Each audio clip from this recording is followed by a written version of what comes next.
Olá, eu sou Adriana Gonçalves e esse é o nosso canal Leis e Crimes. Nesse canal a gente fala sobre crimes de repercussão e outras histórias interessantes. Antes de começar a história de hoje, queria pedir para vocês deixarem seu like, se inscreverem no nosso canal se ainda não forem inscritos, nos seguir também nas nossas redes sociais que estão aparecendo aí e compartilhar esse vídeo com quem vocês acham que gosta desse tipo de tema e nos dar uma força aí, deixar um comentário, alguma coisa para o YouTube dar relevância para os nossos vídeos, tá bom? Hoje a gente vai falar sobre o caso do menino Bernardo, um caso que teve bastante repercussão no Brasil. Depois a gente vai até falar que foi feita uma lei depois disso, né? A lei do menino Bernardo. Vamos falar sobre a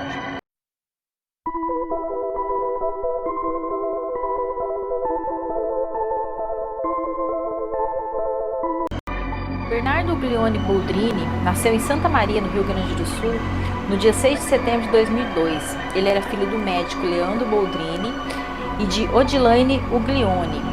A mãe biológica do Bernardo cometeu suicídio em 2010 e até após a morte do menino foi pedir para reabrir a investigação do suicídio dela, porque começou a surgir algumas suspeitas que já que tinham feito isso com o menino, poderiam ter feito alguma coisa com ela também. No entanto, essas novas investigações também chegaram à conclusão de que foi um suicídio, tá? Em que pese várias teorias aí sobre o caso. As investigações em si constataram que foi realmente suicídio. E nesse suicídio, na verdade, com a morte da mãe, ela deixou uma herança que seria dividida entre o pai, né, que era o ex-marido dela, e o filho, que era o Bernardo. E acredita-se que esse foi um dos motivos de acontecer o que aconteceu, né? Já estou me adiantando aqui, para que o pai talvez ficasse sozinho com o valor da herança, que parece que era um valor bem alto que ela tinha para deixar de herança para o filho. Vamos falar sobre o crime.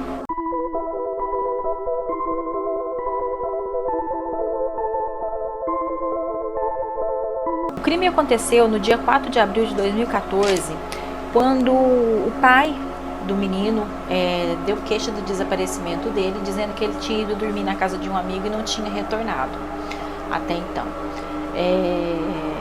Gerou uma certa desconfiança, até porque ele já tinha um histórico, ele já tinha ido, inclusive, ele tinha muitas dificuldades de relacionamento com a madrasta. Quando ele desapareceu, o pai dele já havia se casado novamente com Graciele Ugolini, que é a madrasta, tá? Que é com quem o Bernardo passava a maior parte do tempo, já que o pai trabalhava, ele é médico, trabalhava bastante, então o menino ficava a maior parte do tempo com essa madrasta. E parece que eles não tinham um bom relacionamento.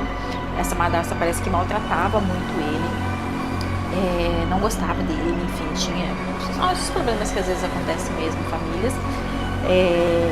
Então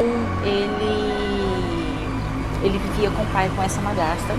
Então ele vivia pra rua, vivia na casa de amigos, discutia com a madrasta e saía sem rumo, ia pra casa de amigas, às vezes posava. O pai nunca sabia onde ele estava, nem se preocupava em saber, da madrasta muito menos, e não se importavam muito com ele, não. Deixavam ele, não vestia roupa, não se alimentava bem, ia pra escola sujo, enfim. Ele não era uma criança bem cuidada, em que pese ter uma condição financeira muito boa, né, terem muito bem de situação de classe média alta, a criança não era uma criança bem cuidada, tá? Era uma criança que vivia aos trapos aí, comendo na casa de amigos e enfim. E ele já tinha entrado em contato com uma promotora. Ninguém sabe quem foi que indicou isso para ele, que explicou para ele fazer isso, mas ele foi pessoalmente em contato com a promotora. A promotora chama Dinamárcia Oliveira e disse para essa promotora que queria uma família nova e que não aguentava mais aquela situação, viver com a madrasta e tal.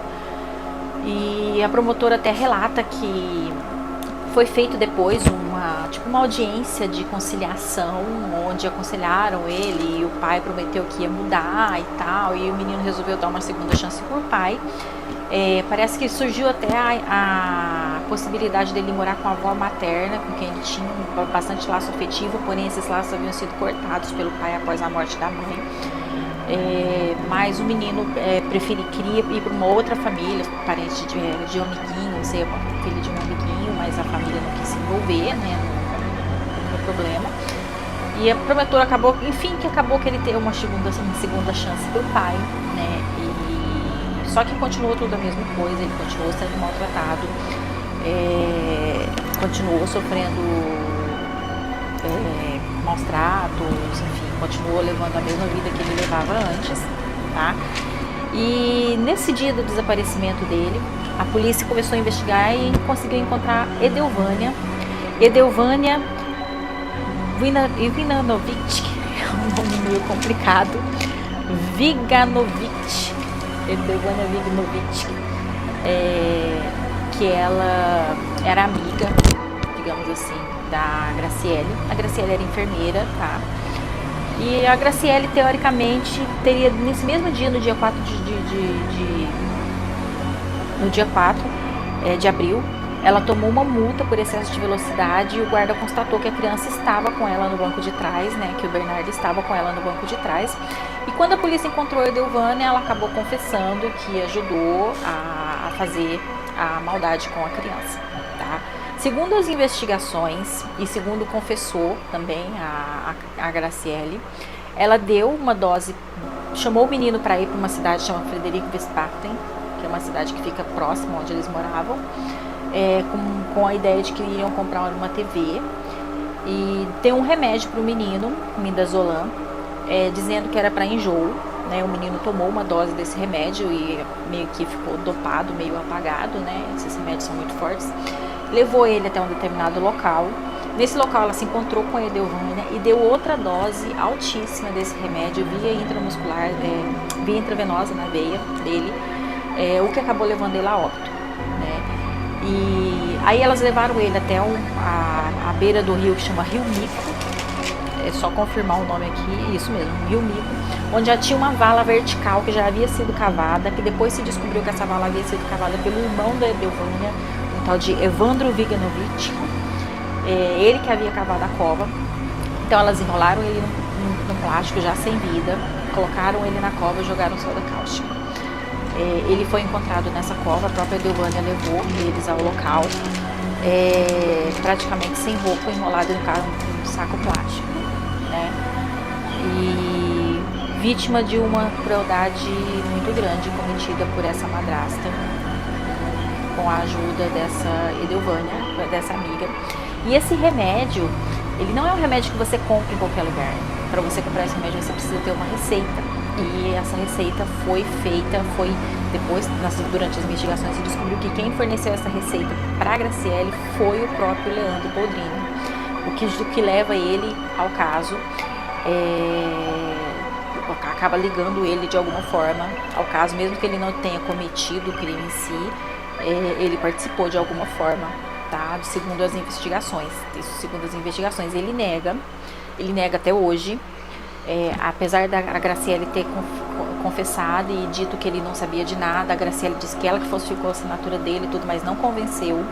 Eles foram à júri popular, então assim, ele nega até hoje, apesar da confissão delas, ele nega que tenha tido qualquer tipo de participação, né? Vamos ao julgamento.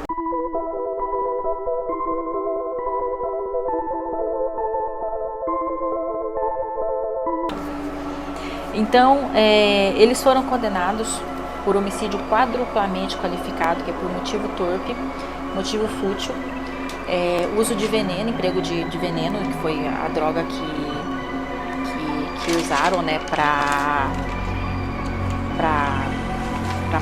matar o menino, e de simulação, porque fingiu que ia levar ele para fazer uma compra e depois acabou levando ele à morte.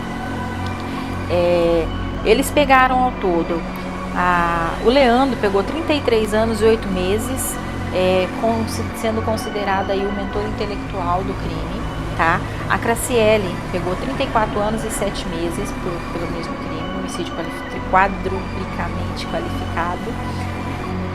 A Edelvânia pegou 22 anos e 10 meses pela participação dela, e o Evandro pegou 9 anos e 6 meses. A Edelvânia e o Evandro,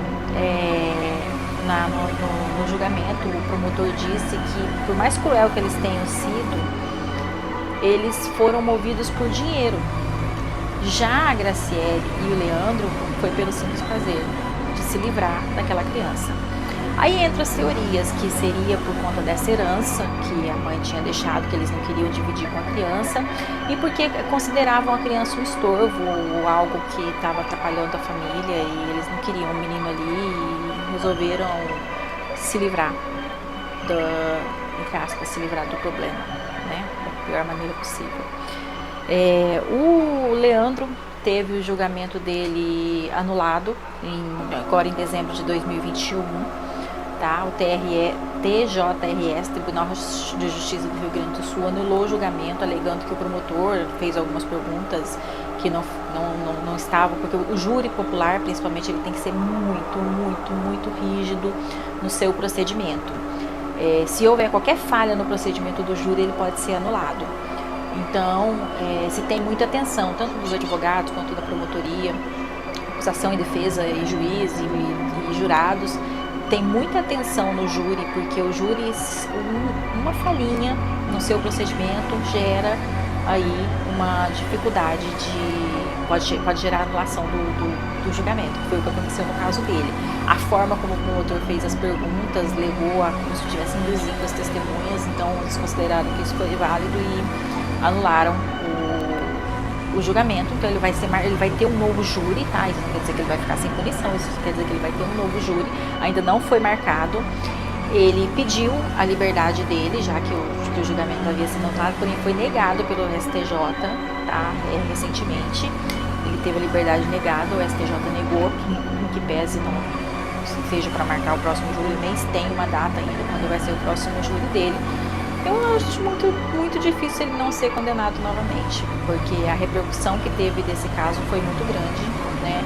E assim, ele tendo envolvimento, né, é muito difícil, ele não tem envolvimento nenhum, ele nega, mas enfim, não vou nem manifestar minha opinião aqui, né? Eu sou advogada, então eu não vou nem manifestar minha opinião. Pode ser que realmente ele não tenha nada a ver, mas ele também não tinha nenhum cuidado com a criança, então também nos leva a crer que totalmente inocente também ele não é, né? Bom, esse foi o nosso caso de hoje. Esse caso gerou a lei do menino Bernardo, que foi uma lei que foi promulgada já pelo presidente Bolsonaro, não vou me recordar agora a data exata, sobre a violência contra a criança, tá? Principalmente dentro de casa. Existem vários tipos de violência, não é só violência física, tá, gente? Uma criança, ela tem que ser cuidada, ela tem que ser alimentada, ela tem que ir para a escola, ela tem que ter cuidados dentro de casa, ela tem que ter carinho, ela tem que ter atenção. E a falta disso tudo é um tipo de violência. Não é só você dar comida para a criança e deixar a criança ali e deixa ali, pronto, tô cuidando. Cuidado é um pouco mais do que isso, tá? Então, assim, fica de lição. E ficou de lição para o judiciário, porque o menino chegou a pedir socorro para o judiciário não ouviu. Então, a gente tem que ouvir mais as nossas crianças, tem que ouvir mais os pedidos de socorro das nossas crianças, tá? Fica aqui o nosso vídeo, fica aqui o meu joinha para vocês. Curtam aí, sigam, se inscrevam e até o próximo vídeo.